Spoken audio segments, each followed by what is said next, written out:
be standing with your arm out at 90 degrees. That height would be obtained from the ground to your arm, to your finger essentially. And then a minimum shooting height, which would be squatting with the same arm out and measurement from here to your finger. And then that would give me a minimum and a maximum range of fire.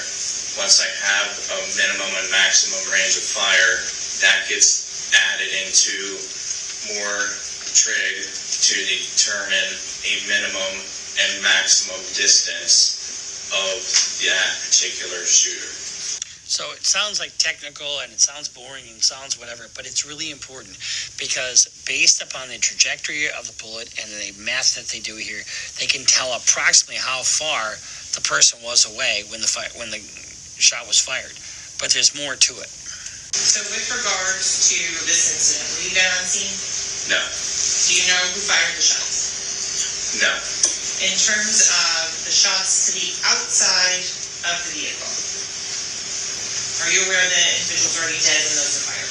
They were already dead, yes. They were already dead when those shots were fired. How in the hell does he know that?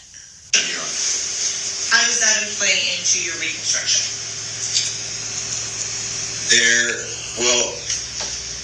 It comes into play because specifically with Christopher Thomas, because Christopher Thomas was already deceased when these rounds were coming into the back of the vehicle, because Christopher Thomas was what we would call crumbling. He was starting to fall, if you will. And on top of that, I know that he was already deceased because the back of his back, essentially, the rounds that are in his back, have no blood in them. Why is that important? I'll tell you why it's important. So when you get injured, the reason that you're bleeding, the reason that blood comes out of you is because your whole system is under pressure, right? And so your heart is beating, and that's why you have blood pressure. So when you get an injury, your heartbeat is pushing the blood out of the opening. But if your heart's not beating, there's nothing to push that blood out. So if there's nothing to push that blood out, that's one of the ways, then that's how they can tell if there's no bleeding from that wound. The only observation that you can make is that the heart must have been stopped.